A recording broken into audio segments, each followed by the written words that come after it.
Hello, I am Shelley Ware and welcome to the March for Justice national live stream broadcast for 2022, March for Justice 2. March for Justice and myself acknowledge the people of the Kulin Nations as traditional owners of the land from where we are broadcasting today. We also acknowledge the traditional lands from where you are watching today and pay our respects to the elders past and present. March for Justice is always about inclusion. That's why we are online today. You are joining with everyone around Australia, wherever in the streets or at home, we all march for justice together. This broadcast will share some of the unique action from March for Justice in cities and towns around Australia so that everyone can march. March for Justice 2021 was a rallying call for women with the Enough is Enough hashtag and hashtag March for Justice, trending around Australia for days. It's been a tough year since then. The pandemic and particularly the recent virus outbreak has exposed just as much of the load women carry in Australian life.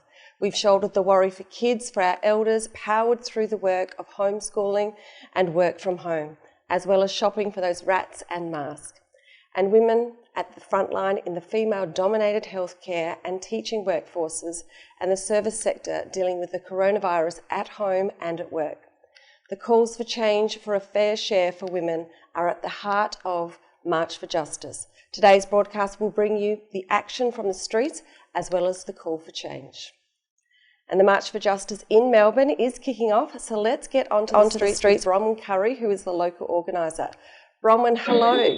Can you tell us what's happening at the Melbourne March for Justice? Hi, Shelley. Yes, my name's Curry. I'm the organiser of the Melbourne March for Justice.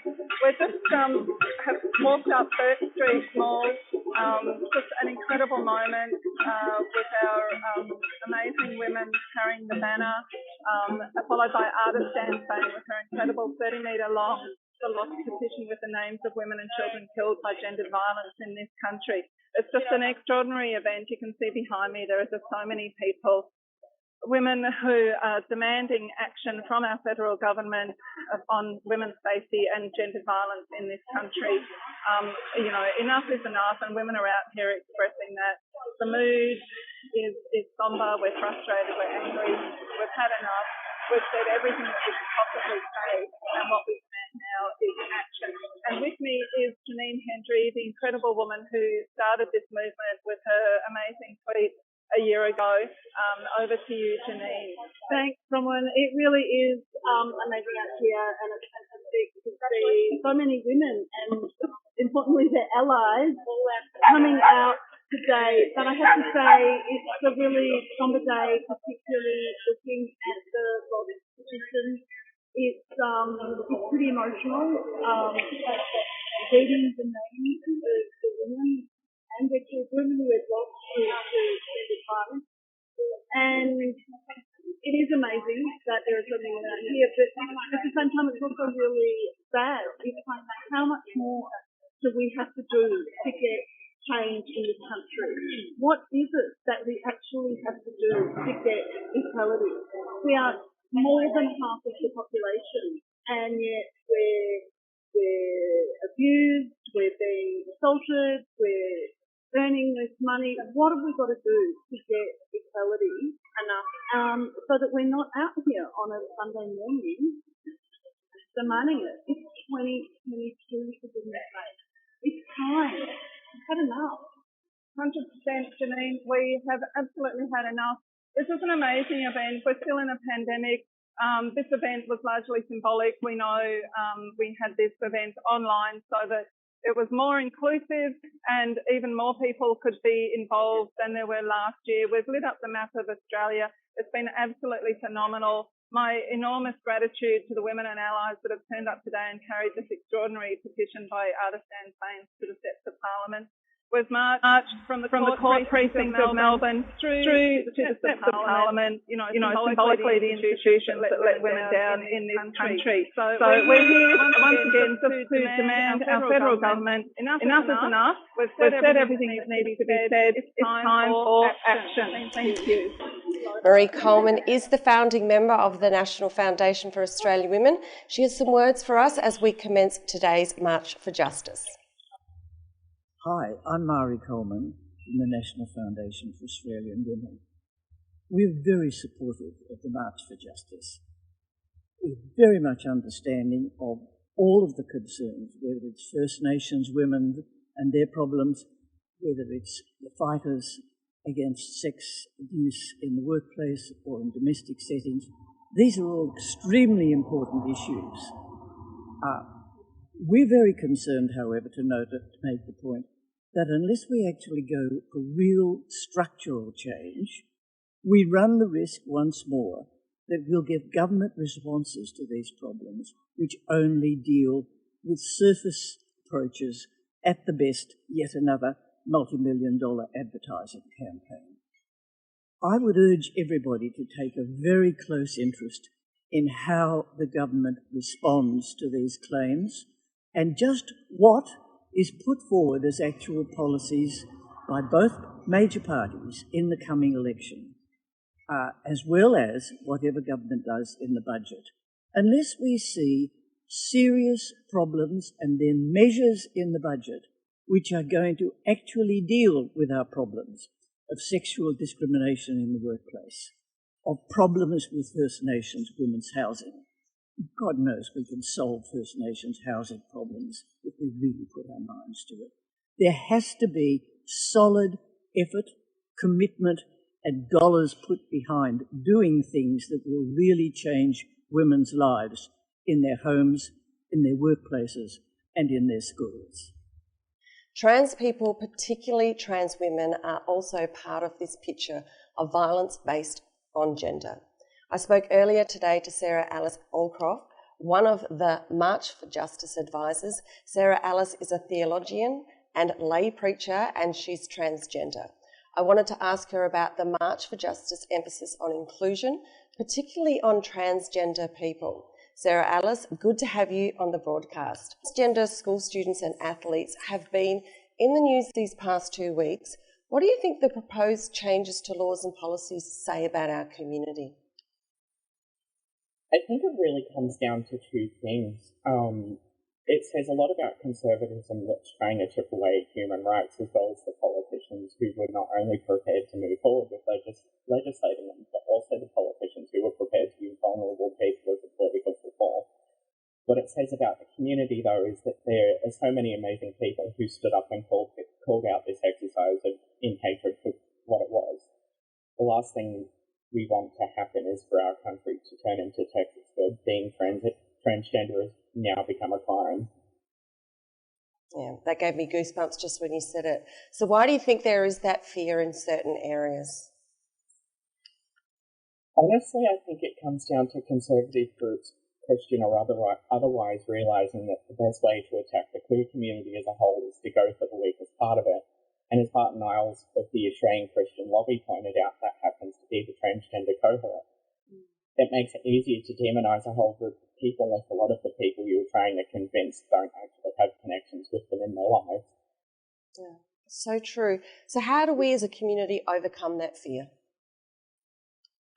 I think the same way you deal with anything you're told by other people to hear, and that's make connections. Read about some of the amazing transgender and gender diverse people who are out there, like Amanda Shetnox, Caitlin Burns, or Delaney King. But also be prepared. We tend to have a really strange sense of humour. It's okay, so do I. That's the good part about us. It really is. Yeah, and laughter connects, and that it's so true. Connecting in those stories is just so important, and getting to know people. So, March for Justice advocates for inclusion. What are some of the concrete things that could happen to improve inclusion for the transgender community?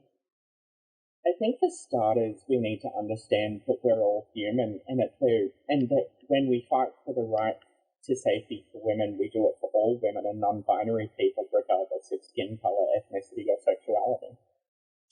Couldn't agree more. So there are some actions there that we can take and put into place, I think, and it's just really about connecting and making sure that you get to know people for people. So thank you so much, Sarah Alice. Thanks for being on our broadcast. Thank you.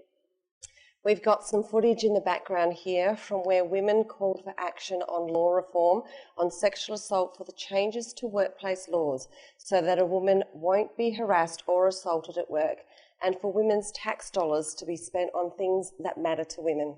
I spoke to Dr Hannah McGlade, an internationally recognised human rights lawyer based in Perth, about the March for Justice call for action for Indigenous women. March for Justice has put gender equality for Indigenous women at the top of its agenda for change.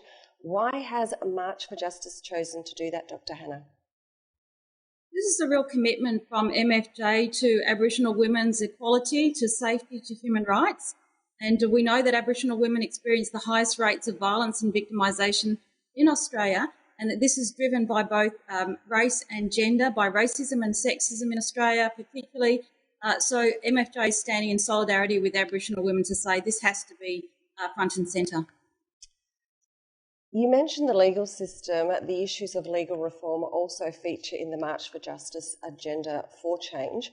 You've spoken about coercive control laws and the need for caution. Tell us why that is. What we know is that Aboriginal women are racially profiled. Aboriginal people are still subjected to high levels of racism in Australia. 3 out of 4 non-Indigenous Australians, according to research by ANU, hold prejudice and stereotype of Aboriginal people. And we're not dealing with it. You know, we engage in cultural awareness training, which is not a proper response to racism.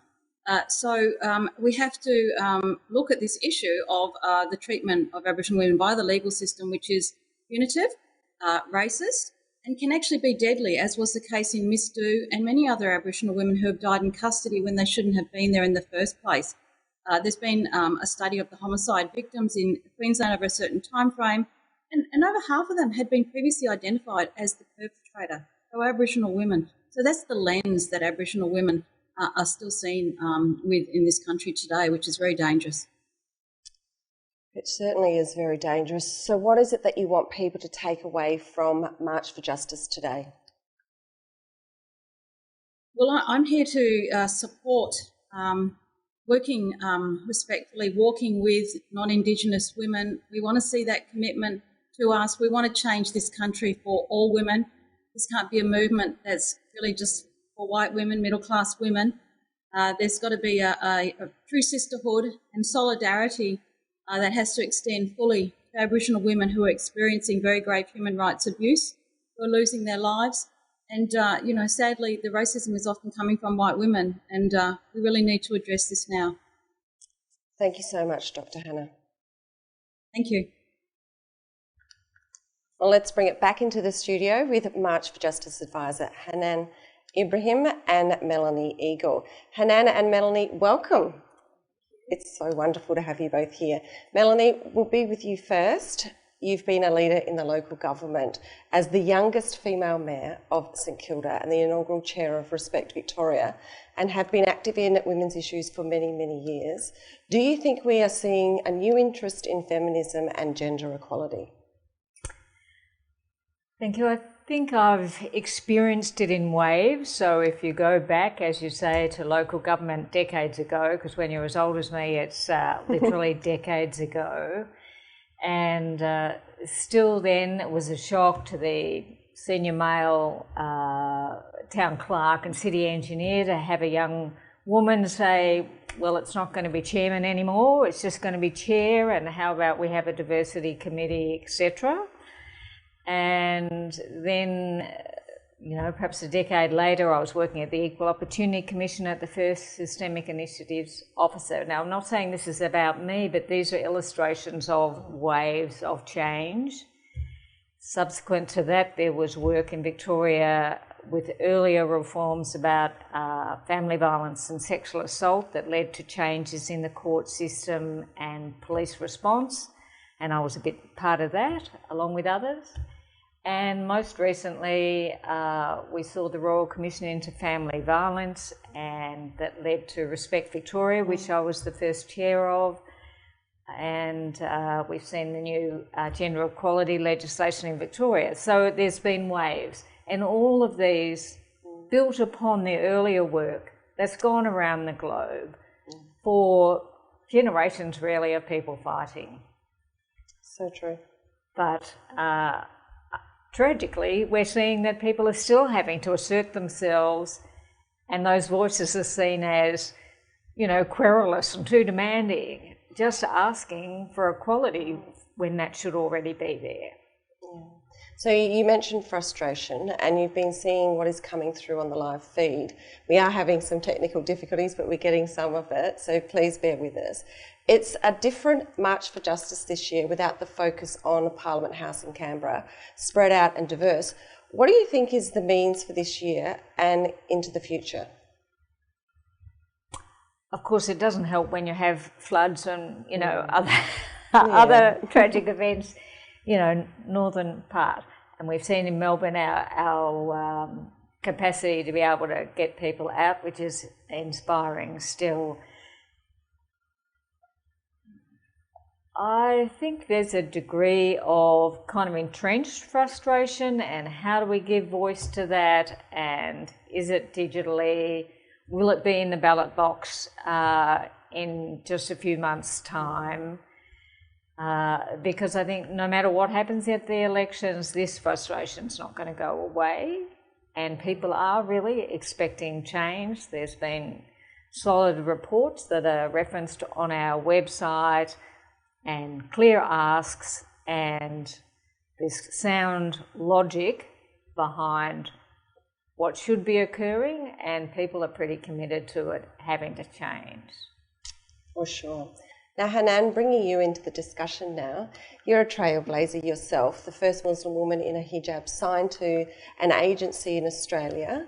But I also want to acknowledge that you're a healthcare worker. You've worked with cancer patients as a radiotherapist, so you know firsthand the impact that the pandemic has been for mostly women working in the work of healthcare.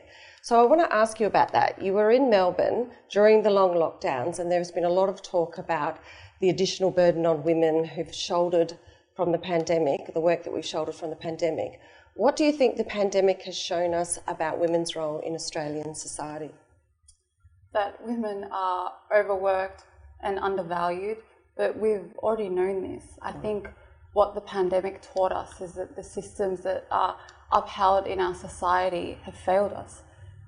Inequality, misogyny, Islamophobia, racism, classism, elitism, all of these things existed before COVID. The pandemic exacerbated it to the point where we couldn't ignore it anymore. Millions of people all over the world were protesting on the streets in support of the Black Lives Matter movement, which works to help and liberate our most vulnerable communities. Black and Indigenous women, low-income earners, migrant and refugee women were hit the most. They were affected heavily. So many lost their jobs. They were left fending for themselves and were isolated from communities that we've relied on to get us through most chaos. It's really unfortunate. Domestic violence shelters, who were already overwhelmed pre-COVID, were at capacity, and I think not enough is being done to combat these issues. Not enough at all. And Hanan, one of the things about this year is that young women are as fired up as their elder sisters were before them. 100 years ago, got the right to vote in Australia. Well, women got the right to vote. 50 years ago, they didn't have to resign from the public service when they got married. What do you think we will achieve in the next 50 years? In the next 50 years, I just hope that we can live in a world where there is no domination, where people can just be free to live as who they are and be celebrated in that. A world where we're actually focused on the things that matter, like, we've destroyed the earth. I want us to come together to combat climate crisis. And for me, most importantly, I want a world where women and girls are free from abuse in all its forms. My head nearly shook off my shoulders there. Hannah talked about racism towards Aboriginal women, and you've been quite outspoken about lack of diversity representation in the discussions on gender and equality, with not enough representation of women from different backgrounds. How do you think we can change that? I get this question so often, and so much can be done. Pass the mic and bring more seats to the table and take into account the different identities and the backgrounds of people who want to be seen and heard and their experiences validated and acknowledged in a way that is actually inclusive and not tokenistic. You know, having one woman of colour represent an entire group of Black, Indigenous people of colour just isn't working for us. To put women of colour in positions of power where their needs are actually listened to without the prejudice and the bias that is constantly pushed upon us without us asking for it. So much in there. Thank you both for your time today. It was wonderful having you both here and sharing your knowledge. Thank you.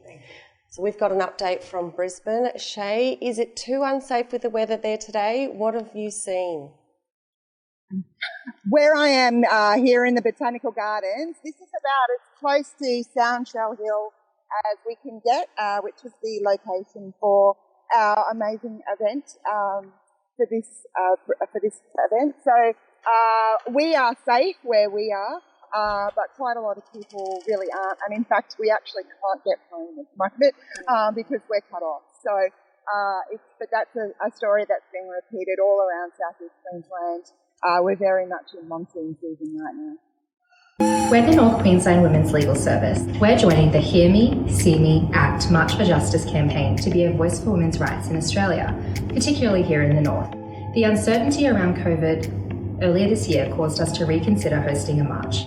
We developed an online campaign for our social media platforms. Our campaign has 3 simple steps. Make a poster. Hear me. Post the poster to social media. See me. Join the virtual march. To act.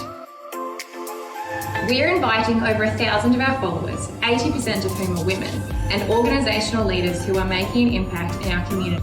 We aim to raise awareness that we, as an organisation and individuals, want equality, respect, and to end gendered violence. We believe in women and we think that they should be empowered to act. I want to talk about the signs now, the March for Justice signs.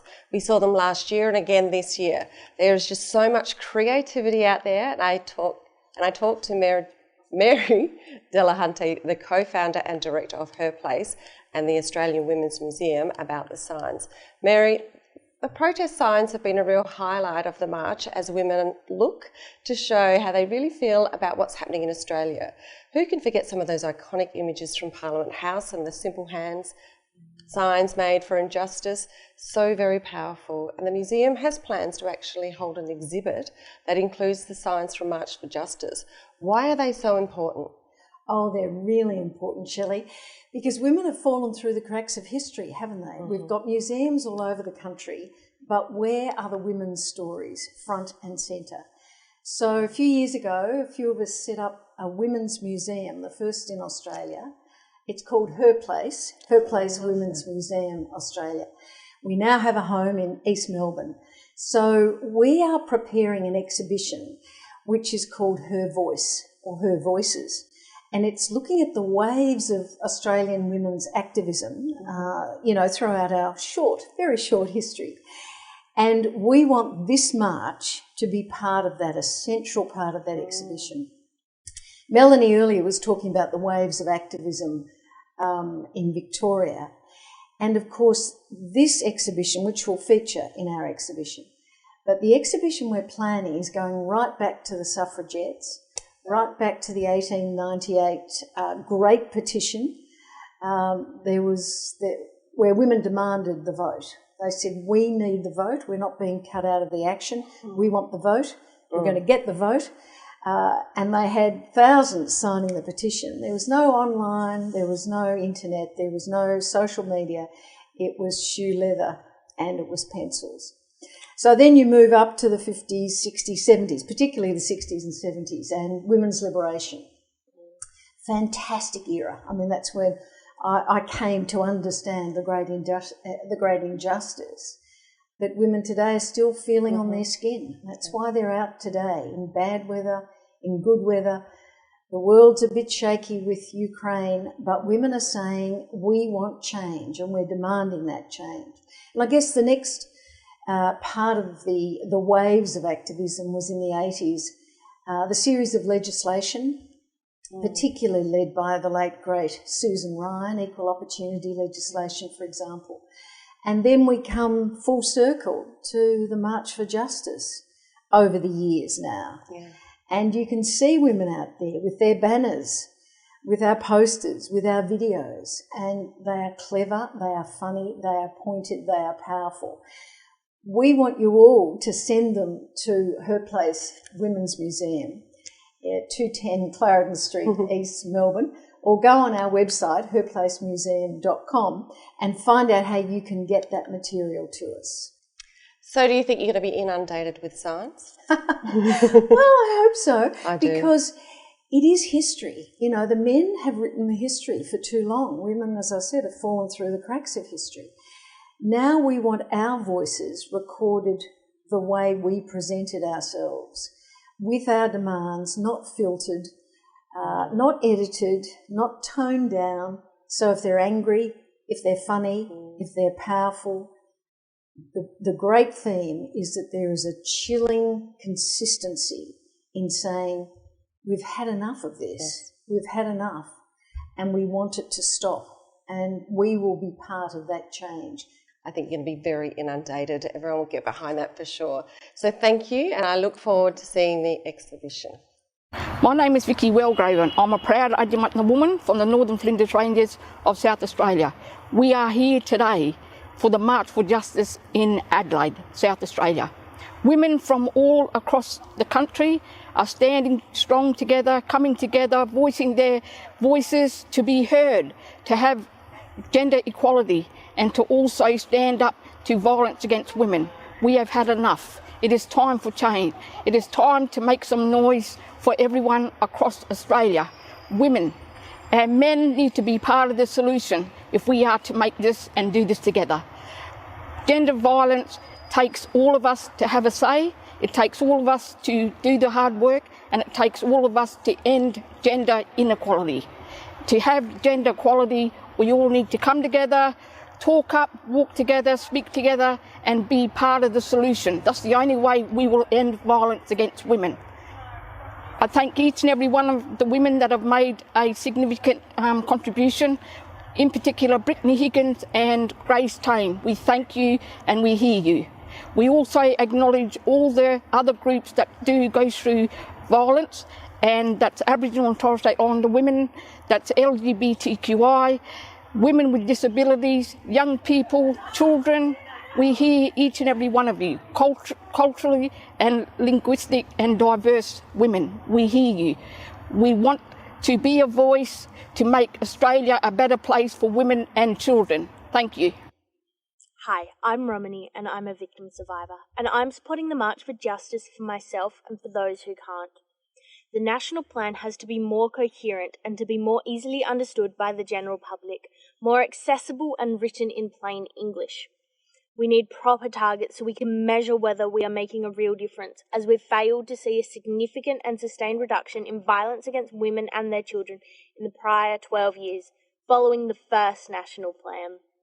We need to hear the voices and lived experiences of survivors and victims, and we need proper laws, a national law, so there is uniform definitions across the country.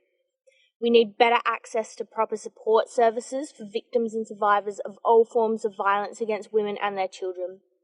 Violence against women and their children is an epidemic in Australia. We need to see leadership from our government. And I have Lisa Brassington now, out on the Mornington Peninsula at the March for Justice in Rosebud. Lisa, what's the scene like there? It's a great midday here on the Mornington Peninsula.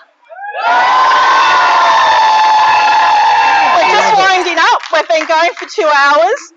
We all want to go jump in the water because it's a beautiful day down here. What do we want? Justice! When do we want it? Now!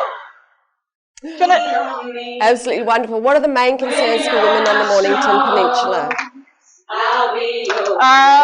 Unfortunately, we have a very high total of violence compared to other LGAs within Victoria.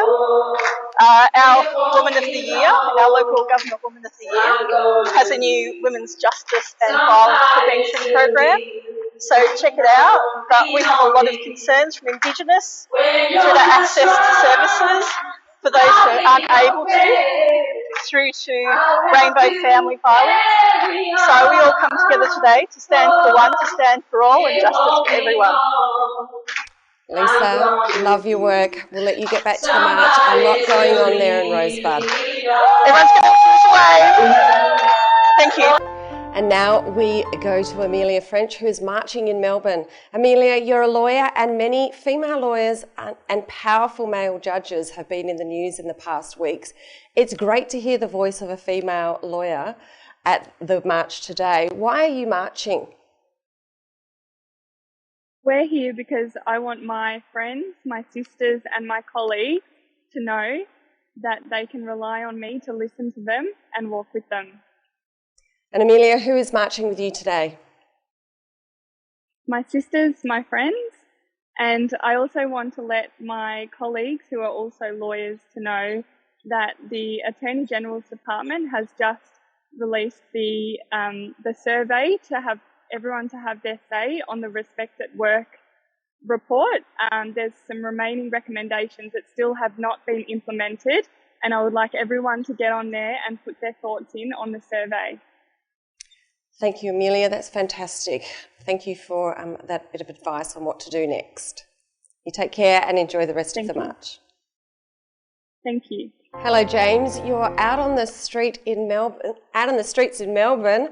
Why do you think it's important for men to march for justice as well?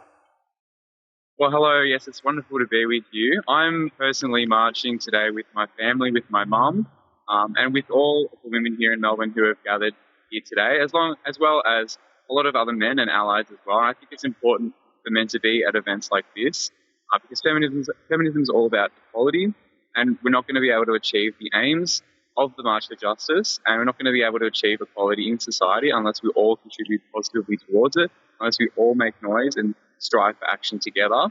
And it's important for men who historically are dominating those positions of leadership for them to stand up, stand alongside women and make their voices heard and contribute positively to that change as well.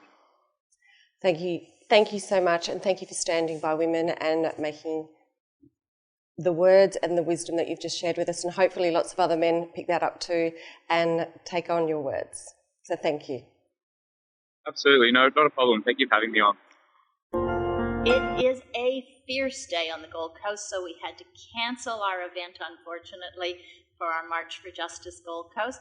But we had 10 resilient women turn up regardless, so we took some photos, we're uploading them to social media, and guess what? We're going to organise another meeting very soon.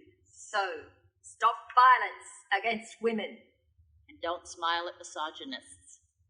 And hear me roar!